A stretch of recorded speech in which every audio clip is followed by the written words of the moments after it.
Vote গণনায় দেরি করলে তাৎক্ষণিকভাবে তা প্রতিহত করার নির্দেশ দিয়েছেন বিএনপি চেয়ারম্যান তারেক রহমান। কর্মজীবী নারীদের নিয়ে সামাজিক মাধ্যমে ভাইরাল একটি পক্ষের কুরুচিপূর্ণ পোস্টের সমালোচনা করেন তিনি। বলেন, নারী অবমাননাকারী গোষ্ঠী ভোট বিতর্কিত করতে চায়। ভোটের আগে যারা মিথ্যাচার ও কুরুচিপূর্ণ মন্তব্য করছে তাদের বিষয়ে নারীদের সজাগ থাকার আহ্বান জানান তারেক রহমান। জানান, বিএনপি নারী পুরুষের সম অধিকারে বিশ্বাস করে। আরফিন শাকিলের প্রতিবেদন।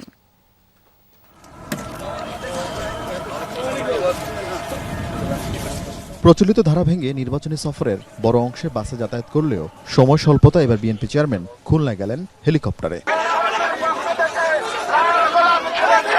ক্লান্তিহীন ধানের শীষের সেনাপতি প্রায় 2 দশক পর হাজির হন রূপসাপাড়ের মানুষের মাঝে। খালিশপুর প্রভাতী স্কুল মাঠে খুলনা, বাগেরহাট ও সাতক্ষীরা জেলার 14টি আসনের জনসভায় বিএনপির নির্বাচনী প্রতিশ্রুতি তুলে ধরেন।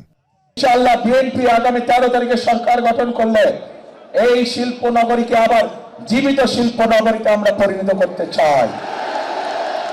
কর্মজীবী নারীদের নিয়ে সামাজিক মাধ্যমে ভাইরাল হওয়া জামায়াতের আমিরের পোস্টের সমালোচনা করেন তারেক রহমান। প্রশ্ন তোলেন, জামায়াতের নারীদের পরিচয় নিয়েও। আজ আমরা দেখেছি একটি রাজনৈতিক দলের নেতা পরিষ্কারভাবে নারীদেরকে কিভাবে অসম্মানিত করেছে, তাদেরকে খারাপ ভাষা দিয়ে অসম্মানিত করেছে।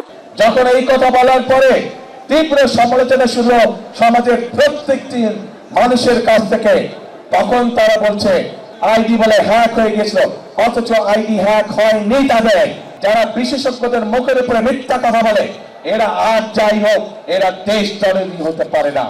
এরা আর যাই হোক এরা কখনো মানুষের দরদি হতে পারে না।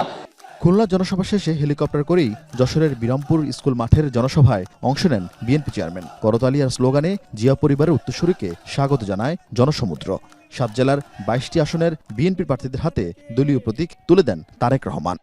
এই নির্বাচনকে শুধু নির্বাচন দেখলে হবে না, এই নির্বাচনকে দেখতে হবে রাইট এবং রঙের দিন হিসাবে, দেশপ্রেমিক এবং দেশ বিরোধীদের দিন হিসাবে। এবং বাংলাদেশের মানুষ অতীতে কখনো ভুল করেনি, সকল সময় তারা দেশ প্রেমিকদের সমর্থন দিয়েছে এবং তাই আমরা আল্লাহর রহমতে আত্মবিশ্বাসী, ইনশাআল্লাহ বিএনপি 12 তারিখে আপনাদের সমর্থন পাবে। নির্বাচনকে বিতর্কিত করতে একটি দল উঠে পড়ে লেগেছে বলে অভিযোগ করেন তারেক রহমান। বলেন, এদেশের মানুষ 17 বছর ভোট দিতে না পারলেও তাদের ভোট দেওয়ার অভিজ্ঞতা আছে। নতুন গল্প শুনছি যে এবার বলে ভোট গণনা করতে অনেক বেশি সময় লাগবে। যদি কেউ ভোট গণনা করতে দেরি হবে, এই উসিলা দিয়ে যদি কেউ কোনো সুযোগ নিতে চায়, প্রিয় ভাই বোনেরা, আপনাদেরকে তা প্রতিরোধ করতে হবে। পারবেন ইনশাআল্লাহ। যশোর অঞ্চলের বন্ধ চিনিকল চালু ও ফুল রপ্তানি করা সহ বিএনপির নানামুখী পরিকল্পনার কথা তুলে ধরেন তারেক রহমান। জনগণের যদি সমর্থন আমাদের যশোর থেকে পরে হেলিকপ্টারেই ঢাকায় ফিরেন বিএনপি চেয়ারম্যান।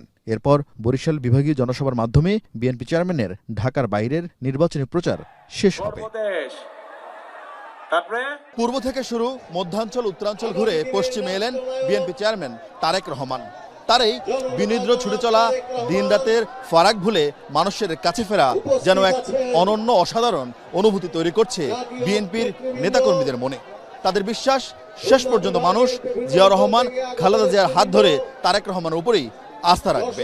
তারেক বসন্তে উবে যাবে সব ষড়যন্ত্র, পাল্টে দিবে ভোটের হিসেব নিকেশ। আরফিন শাকিল, যমুনা নিউজ, যশোর।